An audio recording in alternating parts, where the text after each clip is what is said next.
മനുഷ്യൻ ഒരു സാമൂഹ്യ ജീവിയാണ്, സോഷ്യൽ ബീങ്. സാമൂഹ്യ ജീവിയായ മനുഷ്യന് ഐസൊലേറ്റഡ് ആയിട്ട് കഴിയാൻ പറ്റില്ല.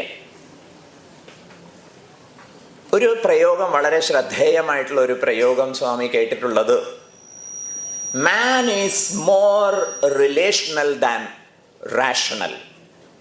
നമ്മൾ വലിയ യുക്തിവാദമൊക്കെ പറയുമ്പോഴും പക്ഷേ അതിനേക്കാൾ നാം മൂല്യം നൽകുന്നത്, വില നൽകുന്നത് ബന്ധുത്വങ്ങൾക്കാണ്. മാൻ ഈസ് മോർ, പറയൂ, റിലേഷണൽ ദാൻ റാഷണൽ. ഇത് നിങ്ങൾ ഇവിടുന്ന് ഇറങ്ങിപ്പോയിട്ടും ഇടയ്ക്കിടയ്ക്ക് ഓർമ്മിക്കണം, വീട്ടിലിരിക്കുമ്പോഴൊക്കെ ഓർമ്മ വരണം എന്നാണ് സ്വാമിക്കുള്ള ഒരു റിക്വസ്റ്റ്. കേട്ടില്ലേ? വീട്ടിൽ നമ്മൾ സ്കൂളിൽ നിന്നോ അല്ലെങ്കിൽ കോളേജിൽ നിന്നോ ഒക്കെ വിട്ട് ഓടി വീട്ടിലെത്തിക്കഴിഞ്ഞാൽ നിങ്ങളുടെ ഉള്ളിൽ ഈ തോന്നൽ വരട്ടെ, എന്ത്? Man is more relational than rational. അങ്ങനെ വരുന്ന സമയത്ത് നമ്മൾ വീട്ടിലുള്ളവരുമായിട്ടുള്ള ബന്ധം ഉറപ്പാക്കുന്നതിന് വേണ്ടിയിട്ടേ അതിന് തടസ്സം നിൽക്കുന്നതൊക്കെ തൽക്കാലം മാറ്റിവെക്കും. ക്ലിയർ? എന്താ ബന്ധുത്വത്തിൻ്റെ പ്രത്യേകത? റിലേഷൻഷിപ്പ് ഉണ്ട് എന്നതിൻ്റെ ലക്ഷണം എന്താണ്? അവരുമായിട്ട് നമ്മൾ റിലേറ്റ് ചെയ്യും. റിലേറ്റ് ചെയ്യുക എന്ന് പറഞ്ഞാൽ ഏറ്റവും പ്രത്യക്ഷമായിട്ട് അവരുമായിട്ട് നമ്മൾ സംസാരിക്കുന്നു. ശരിയല്ലേ? ഇന്നാണെങ്കിലോ പരസ്പരം സംസാരിക്കാൻ ആർക്കും ഉത്സാഹമില്ല എന്നുള്ള അവസ്ഥയാണ്. ഓക്കെ, ഇത് നമുക്ക് മാറ്റിയെടുക്കാൻ സാധിക്കണം എന്നാണ് ഈ വിഷയത്തിൽ ആമുഖമായി ചൂണ്ടിക്കാണിക്കാനുള്ളത്. മനുഷ്യൻ സാമൂഹ്യ ജീവിയായതുകൊണ്ട് അവന് ബന്ധുത്വം വേണം, കൂടിയേ തീരൂ. ആ ബന്ധുത്വത്തിന് ഈ കാലത്ത് കോട്ടം തട്ടുന്നു. അതുകൊണ്ടാണ് ആത്മഹത്യ പെരുകുന്നത് എന്ന് നമുക്ക് ബന്ധപ്പെടുത്തി ആലോചിക്കാൻ സാധിക്കും. കേട്ടില്ലേ?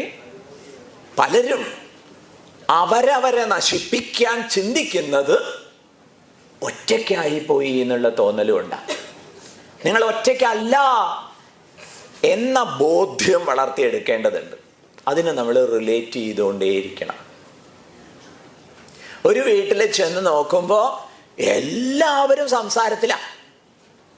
ഇപ്പൊ പുറമേ നിന്ന് എല്ലാവരും സംസാരിക്കുന്നുണ്ടല്ലോ എന്ന് കേട്ടപ്പോ പോയ ആള് വിചാരിച്ചു ഇവരൊക്കെ തമ്മിൽ നല്ല ബന്ധമാണ്. അകത്തേക്ക് കയറി നോക്കിയപ്പോഴോ എല്ലാവരും സംസാരിക്കേണ്ടത് ശരിയാണ്, പക്ഷെ ആരും പരസ്പരമല്ല സംസാരിക്കുന്നത്. പിന്നെയോ വേറെ ആളുകളോടാ. കേട്ടില്ലേ? പ്രശസ്ത നോവലിസ്റ്റ്, നമ്മുടെ ഈ യാത്രയുടെ ചെയർമാനാണ് ശ്രീ സി രാധാകൃഷ്ണൻജി. അദ്ദേഹത്തിൻ്റെ ഒരു പ്രയോഗം വളരെ ശ്രദ്ധേയമായിട്ടുള്ള ഒരു പ്രയോഗമാണ്. മനുഷ്യൻ പറയാനുള്ളത് പലതും മറച്ചു വയ്ക്കാൻ വേണ്ടി വാക്കുകളെ ഉപയോഗിക്കുന്നു. മനുഷ്യൻ പറയാനുള്ളത് പലതും മറച്ചു വയ്ക്കാൻ വേണ്ടി വാക്കുകളെ ഉപയോഗിക്കുന്നു. അപ്പോൾ വാക്കുകൾ പറയാനുള്ളത് ഉപാധിയാവുന്നതിന് പകരം പലതും മറച്ചു വയ്ക്കാനുള്ള ഉപാധിയായി മാറുന്നു. ഇതൊക്കെ ഈ കാലത്തിൻ്റെ ചില ദൗർഭാഗ്യങ്ങളാണ് കുട്ടികളെ. പരസ്പരം സംസാരിക്കാൻ നമുക്ക് സാധിക്കുന്നില്ല. കേട്ടില്ലേ? ബന്ധുത്വം കാഷ്വാലിറ്റിയിലായി പോകും. ഇനി ആരോഗ്യകരമായ ബന്ധം എവിടെ നിന്ന് ആരംഭിക്കണം? ഉണ്ണിയെ കണ്ടാൽ അറിയാം. അയ്യോ, ഇതാണ് വലിയ അപകടം. ഊരിലെ പഞ്ഞത്തിൻ്റെ കാര്യമാണ് നമ്മൾ പറയുന്നത്. നമുക്കത് തിരിച്ച് ആ ഒരു എന്താ പറയുക,